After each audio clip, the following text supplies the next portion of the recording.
విజయ్ కనుక బీజేపీతో జతకడితే అతన్ని ముఖ్యమంత్రిని చేసే బాధ్యత నాది అని పవన్ కళ్యాణ్ భరోసా ఇచ్చినట్లు ఇప్పుడు సోషల్ మీడియాలో ఒక న్యూస్ విపరీతంగా ట్రెండ్ అవుతోంది.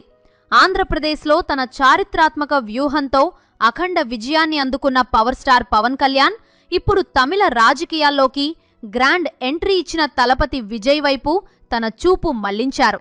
విజయ్ గనక బీజేపీతో పొత్తు పెట్టుకుంటే అతన్ని ముఖ్యమంత్రిని చేసే బాధ్యత నాది అంటూ పవన్ కళ్యాణ్ ఒక సంచలన సూచన చేసినట్లు వార్తలు జోరందుకున్నాయి.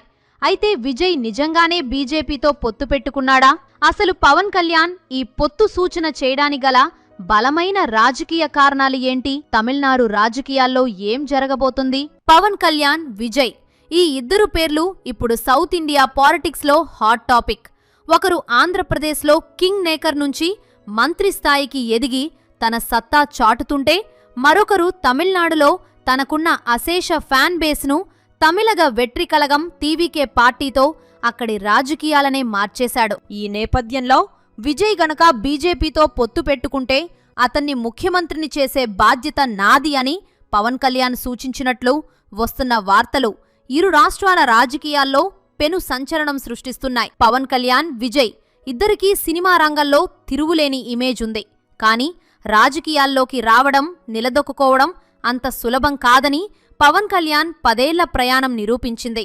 2014లో పార్టీ పెట్టి ఎన్నో ఓటములను చవిచూసి 2024లో చారిత్రాత్మక విజయాన్ని అందుకున్నారు. టీడీపీ, బీజేపీల వ్యూహాత్మక పొత్తులు ఎలా గెలిపిస్తాయో ఆయనకు అనుభవపూర్వకంగా తెలుసు. కాకపోతే తలపతిగా పిలువబడే విజయ్ తన పీక్ స్టేజ్లో సినిమాలకు స్వస్తి చెప్పి రాజకీయాల్లోకి వచ్చారు. వచ్చి రాగానే ఈ 2026 అసెంబ్లీ ఎన్నికల్లో అఖండ విజయం సాధించారు. అయితే పవన్ కళ్యాణ్ ఒకవేళ విజయ్కు బీజేపీతో కలవాలని సూచన చేసి ఉంటే దాని వెనుక బలమైన రాజకీయ సమీకరణాలు ఉండే అవకాశముంది. దశాబ్దాలుగా తమిళనాడు రాజకీయం డీఎంకే మరియు ఏఐఏ డీఎంకే చుట్టూనే తిరుగుతోంది. ఈ కోటను బద్దలు కొట్టడం ఒంటరిగా సాధ్యం కాదని పవన్ భావించి ఉండవచ్చు. విజయ్ ఒంటరిగా పోటీ చేస్తే యాంటీ ఇన్కంబెన్సీ ఓట్లు చీలిపోతాయి. ఇది చివరకు అధికార పక్షానికే మేలు చేస్తుంది. బీజేపీ వంటి జాతీయ పార్టీ అండ ఉంటే ఆర్థిక వనరులు, వ్యూహరచన మరియు కేంద్ర ప్రభుత్వ సహకారం లభిస్తాయి. ఏపీలో పవన్ కళ్యాణ్ అనుసరించిన వ్యూహమిదే. వ్యతిరేక ఓటు చీలనివ్వకూడదనే పట్టుదలతో బీజేపీని, టీడీపీని కలిపారు. ఫలితంగా క్లీన్ స్వీప్ విజయం దక్కింది. ఇదే ఫార్ములాను విజయ్ తమిళనాడులో అమలు చేస్తే ముఖ్యమంత్రి పీఠం దక్కించుకోవడం సాధ్యమని పవన్ నమ్ముతుండవచ్చు. అయితే విజయ్ తన సిద్ధాంతాలను ప్రకటించినప్పుడు సెక్యులరిజం మరియు ద్రవిడ సిద్ధాంతాల గురించి మాట్లాడారు. ఈ క్రమంలో బీజేపీతో కలవడం ఆయనకు కత్తిమీద సాములాంటిదే. కాకపోతే తమిళనాడులో బీజేపీని హిందీ పార్టీగా లేదా బయటి పార్టీగా చూసే ధోరణి ఉంది. వారితో కలిస్తే విజయ్ తన సొంత ముద్రను కోల్పోయే ప్రమాదం ఉందని ఆయన మద్దతుదారులు భావిస్తున్నారు. అలాగే విజయ్కు ఉన్న అతిపెద్ద బలం మైనారిటీ మరియు యువత ఓట్లు. బీజేపీతో పొత్తు పెట్టుకుంటే ఈ వర్గాలు దూరమయ్యే అవకాశం ఉంది. ఒకవేళ పవన్ కళ్యాణ్ మధ్యవర్తిగా వ్యవహరిస్తే అది దక్షిణాదిలో ఒక కొత్త కూటమికి దారితీయవచ్చు. పవన్ కళ్యాణ్ ఒక మాట ఇచ్చారంటే దానికి కట్టుబడి ఉంటారనే పేరుంది. విజయ్ని సీఎం చేస్తా అనడంలో 2 ప్రధాన ఉద్దేశాలు ఉండవచ్చు. పవన్ తన అనుభవాన్ని ఉపయోగించి ఢిల్లీ పెద్దలతో చర్చలు జరిపి విజయ్కు అనుకూలమైన డీల్ కుదర్చడం. పవన్ కళ్యాణ్ స్వయంగా తమిళనాడులో ప్రచారం చేస్తే అక్కడి తెలుగు ఓటర్లు మరియు పవన్ అభిమానులు విజయ్కు అండగా నిలుస్తారు. ఇక ఈ వార్త బయటకు రాగానే సోషల్ మీడియాలో విపరీతమైన చర్చ జరుగుతోంది. ఇద్దరు హీరోలు కలిస్తే ఇక తిరుగుండదు అని ఫ్యాన్స్ పండగ చేసుకుంటున్నారు. రాజకీయాల్లో ఏదీ అసాధ్యం కాదు. పవన్ కళ్యాణ్ గతంలో బీజేపీని విమర్శించి మళ్లీ వారితో జతకట్టి విజయం సాధించారు. విజయ్ ఇప్పుడిప్పుడే రాజకీయ ఓనమాలు నేర్చుకుంటున్నారు. పవన్ కళ్యాణ్ వంటి అనుభవం ఉన్న నాయకుడి సూచనలు విజయ్కు ఖచ్చితంగా ఉపయోగపడతాయి. కానీ ముఖ్యమంత్రి పీఠం అనేది కేవలం పొత్తులతోనే రాదు. ప్రజల నాడిని పట్టుకోవడంలో, క్షేత్రస్థాయిలో పార్టీని బలోపేతం చేయడంలో విజయ్ ఎంతవరకు సఫలమవుతారో చూడాలి. ఒకవేళ పవన్ అన్నట్లుగా బీజేపీతో పొత్తు కుదిరితే 2026లో తమిళనాడు రాజకీయాల్లో పెనుమార్పులు సంభవించడం ఖాయం. పవన్ కళ్యాణ్ అనుభవం, విజయ్ క్రేజ్, బీజేపీ వ్యూహం ఈ మూడు కలిస్తే విజయ్ ముఖ్యమంత్రి కావడం అసాధ్యమేమీ కాదు. విజయ్ సీఎం అవ్వగానే విషయం తెలిసి లండన్లో ఉన్న విజయ్ మొదటి భార్య సంగీత త్రిషాకి ఫోన్ చేసి ఏడ్చేసిందంటూ ఒక వార్త తెగ హాట్ టాపిక్గా మారింది. మరి నిజంగానే ఆమె త్రిషాకి కాల్ చేసిందా? అసలు ఈ గెలుపు వెనుక ఉన్న కుతంత్రాలేంటి?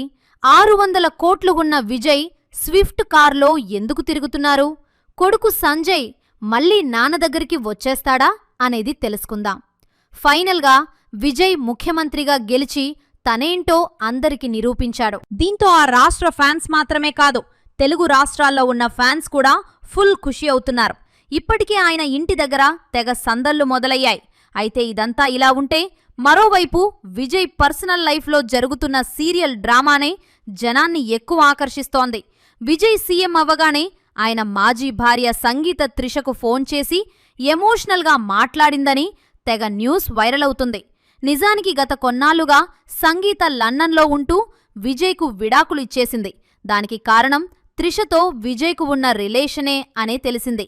పైగా విజయ్ తన గెస్ట్ హౌస్ పక్కనే త్రిషకు ఒక ఖరీదైన బిల్డింగ్ కొనిచ్చాడని, వీరిద్దరి ఫోటోలు లీక్ అవడంతో అది నిజమే అని తేలింది. అయితే ఇప్పుడు సంగీత త్రిషకి కాల్ చేసి మాట్లాడిందని, నీ వల్లే నా కాపురం నాశనమైందని, ఇవాళ నేనుండే స్థానంలో నువ్వున్నావని ఆమె అన్నట్లు కొందరు రాసుకొస్తున్నారు. కానీ సంగీత విజయ్ నుండి విడిపోయాక ఆయనకు సంబంధించినవి అన్నీ వదిలేసి కనీసం ఆయన గురించి కూడా ఎలాంటి పట్టింపు లేకుండా పిల్లలను చూసుకుంటుంది. అంతేకాని ఆమె త్రిషకి ఫోన్ చేసి మాట్లాడటమనేది నిజానికి జరగని పని. అంతేకాదు, విజయ్ ఒక రాష్ట్రానికే రాజు కావడంతో సంగీత తన నిర్ణయాన్ని మార్చుకొని మళ్లీ వచ్చేస్తాదేమో అని సోషల్ మీడియాలో సెటైర్లు పేలుతున్నాయి. అధికారం ఉంటే అన్నీ సర్దుకుపోతాయి అన్నట్టు త్రిష రెండో భార్యగా ఉన్నా నాకు ఓకే అని సంగీత అడ్జస్ట్ అయిపోతుందా అని జనం నోళ్లు పారేసుకుంటున్నారు. పాపం, ఒక ముఖ్యమంత్రికి ఇంతకంటే పెద్ద తలనొప్పి ఏముంటుంది చెప్పండి?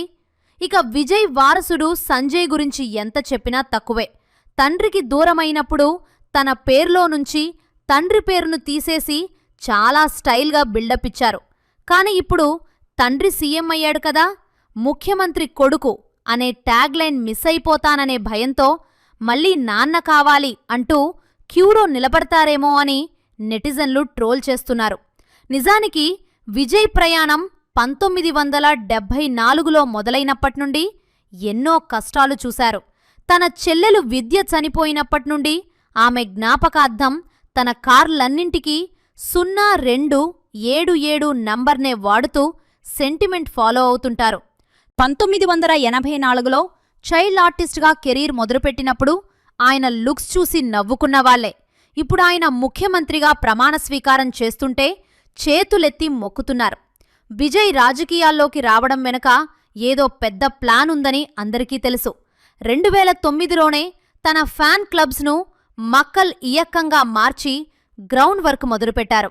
2024 ఫిబ్రవరి 2న పార్టీ పెట్టి సినిమా నా వృత్తి, రాజకీయం నా బాధ్యత అని ఒక భారీ డైలాగ్ కొట్టారు.